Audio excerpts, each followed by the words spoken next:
Svetlana Alexievitch, la supplication, la couronne de la création, monologue sur de vieilles prophéties.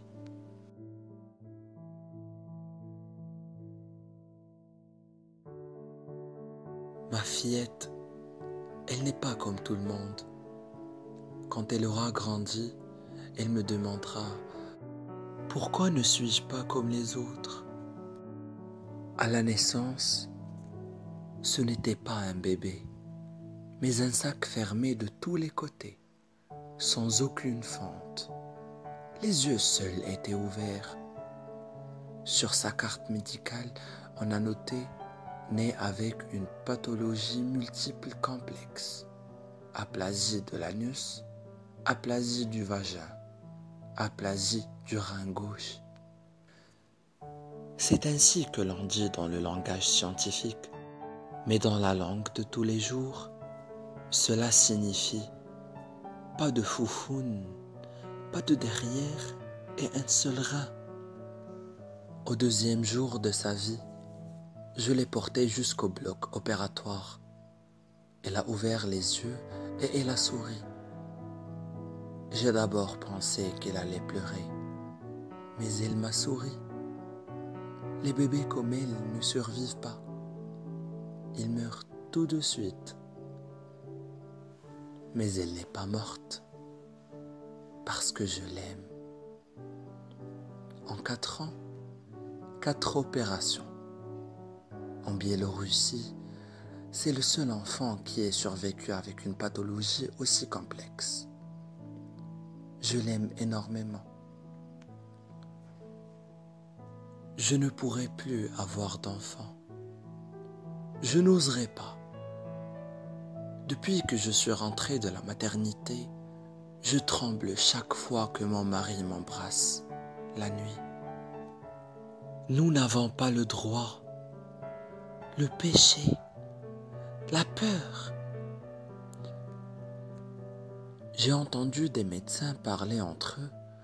Si l'on montre cela à la télé, aucune mère ne voudra plus accoucher. Voilà ce qu'ils ont dit de notre fille. Comment faire l'amour après cela? Je suis allé à l'église. J'ai tout raconté au Pope. Il a dit qu'il faut prier pour expier ses fautes.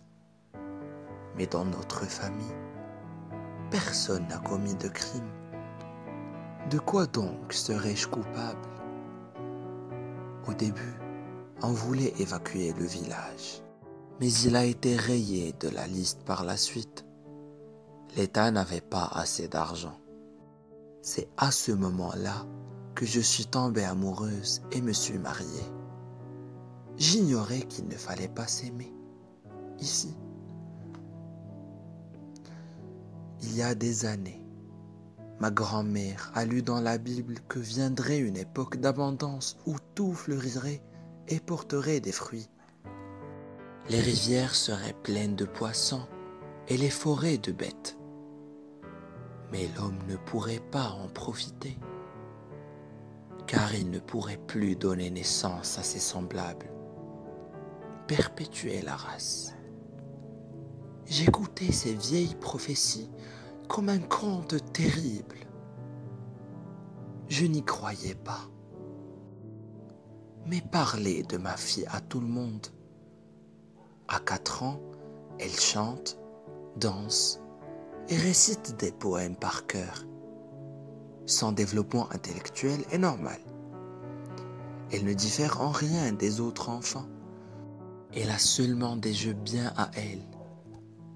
Avec ses poupées, elle ne joue pas au magasin ou à l'école, mais à l'hôpital.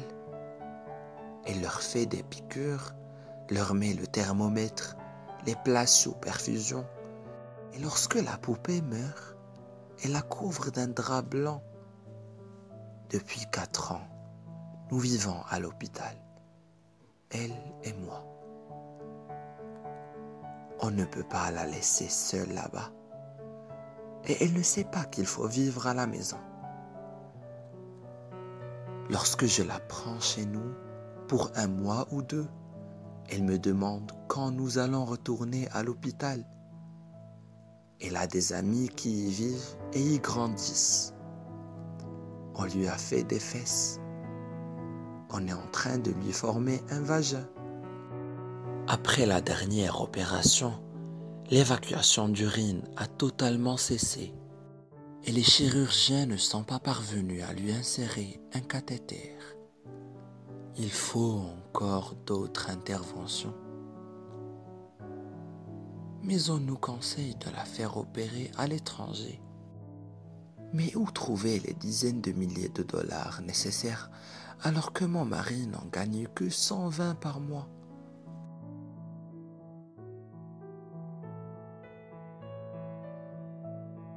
Un professeur nous a donné un discret conseil. Avec une telle pathologie, votre enfant représente un grand intérêt pour la science. Écrivez à des cliniques étrangères. Cela doit les intéresser. Et depuis, je n'arrête pas d'écrire. J'écris que l'on presse l'urine toutes les demi-heures avec les mains. Que l'urine passe à travers des trous minuscules dans la région du vagin. Si on ne le fait pas, son rein unique cessera de fonctionner. Est-ce qu'il y a un enfant dans le monde à qui l'on doit presser les urines toutes les demi-heures?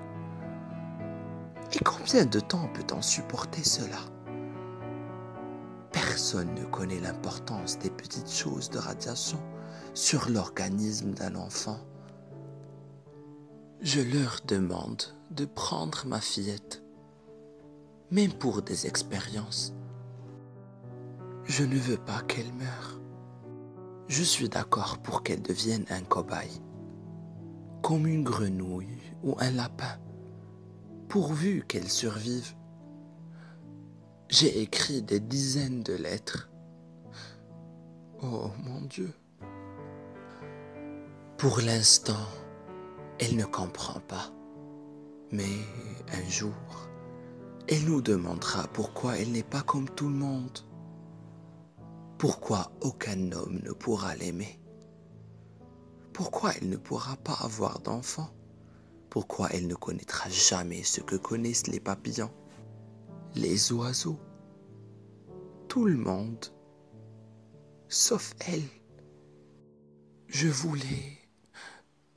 Il me fallait trouver des preuves, obtenir des documents, pour qu'en grandissant, elle sache que ce n'est pas de notre faute, à mon mari et à moi, que ce n'est pas la faute de notre amour. J'ai lutté pendant 4 ans, contre les médecins, contre les fonctionnaires. J'ai frappé aux portes de gens bien placés. Cela m'a pris 4 ans pour obtenir un certificat qui confirmait le lien entre des petites doses de radiation ionisante et sa terrible maladie. Pendant ces 4 ans, on me le refusait. Les malformations de votre fils sont congénitales. Elle est invalide de naissance. Mais de quoi parlait-il? Elle est invalide de Tchernobyl. J'ai étudié mon arbre généalogique. On n'a jamais eu ce type de pathologie dans notre famille. Tout le monde a toujours vécu jusqu'à 80 ou 90 ans. Mon grand-père est mort à 94. Les médecins se justifiaient. Nous avons des instructions. Pour le moment, nous devons considérer de tels cas comme des maladies habituelles. Dans 20 ou 30 ans, lorsque l'on aura accumulé suffisamment de données sur Tchernobyl, on établira un lien entre ces maladies et les radiations ionisantes. Mais pour l'instant, la médecine et la science ne disposent pas d'assez d'éléments. Or moi, je ne voulais pas attendre aussi longtemps. Je voulais faire un procès à l'État. On me traitait de folle. On riait. On disait que des gosses comme ma fille naissaient même dans la guerre antique. Un fonctionnaire hurlait: Vous voulez des privilèges en tant que victime de Tchernobyl?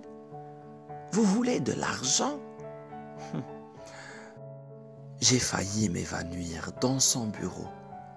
Il ne pouvait pas comprendre une chose, ou ne le voulait pas. Je devais savoir que ce n'était pas notre faute, la faute de notre amour. Cette fillette grandit. Elle est petite, quand même. Je ne veux pas que vous donniez mon nom. Même nos voisins de palier ne savent pas tout. Je lui mets une robe, je lui fais une natte, et ils me disent: Votre petite Katia est si mignonne. Et moi je regarde bizarrement les femmes enceintes, comme de loin, comme si je les épiais depuis le coin d'une rue. Je ressens un mélange d'étonnement et d'horreur, d'envie et de joie, et même de désir de revanche. Une fois, je me suis surprise à penser que j'observe de la même manière la chienne enceinte des voisins ou une cigogne dans son nid. Ma fille.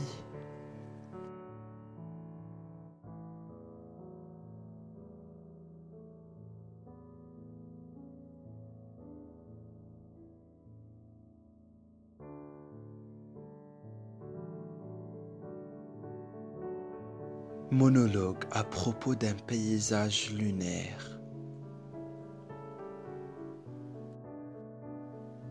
Je me suis soudain mis à avoir des doutes. Que valait-il mieux, se souvenir ou oublier? J'ai posé cette question à des amis. Les uns ont oublié, les autres ne veulent pas se souvenir parce qu'on n'y peut rien changer. Nous ne pouvons même pas partir d'ici. De quoi puis-je me souvenir? Dans les premiers jours qui ont suivi la catastrophe, les livres sur les radiations, sur Hiroshima et Nagasaki, et même sur la découverte de Röntgen, ont disparu des bibliothèques. On disait que c'était sur ordre des autorités, pour éviter la panique. Il y avait même une blague. Si Tchernobyl avait explosé chez les Papous, le monde entier en aurait eu peur, sauf les Papous. Il n'y avait aucune recommandation médicale, aucune information. Ceux qui le pouvaient achetaient des comprimés d'iodure de potassium. Il n'y en avait pas dans les pharmacies de notre ville. Il fallait avoir beaucoup de pistons pour s'en procurer. Certains prenaient une poignée de ces comprimés en les avalant avec un verre d'alcool pur. Les secours d'urgence sauvaient ces gens de justesse. Et puis, on a trouvé un signe auquel tout le monde prêtait attention. Tant qu'il y avait des moineaux et des pigeons, la ville pouvait être habitée aussi par l'homme.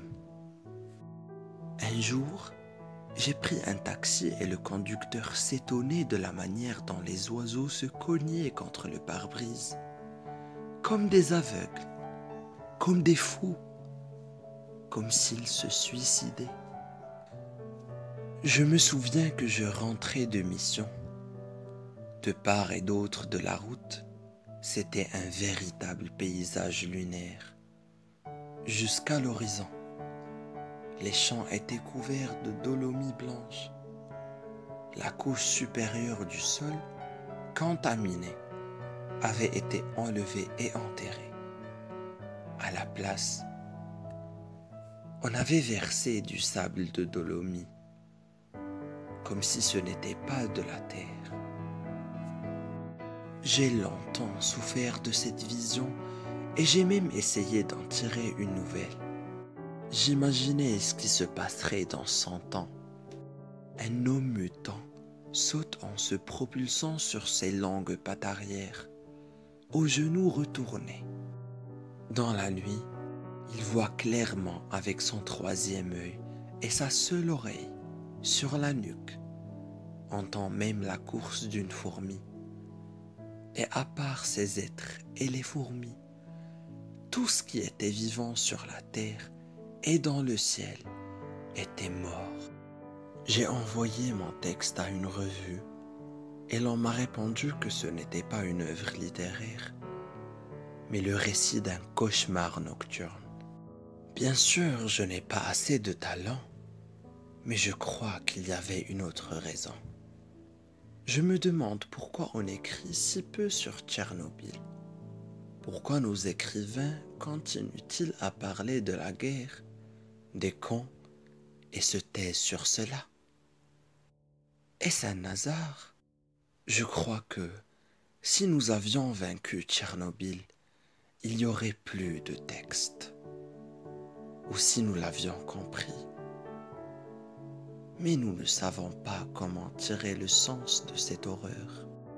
Nous n'en sommes pas capables, car il est impossible de l'appliquer à notre expérience humaine ou à notre temps humain. Alors, vaut-il mieux se souvenir ou oublier?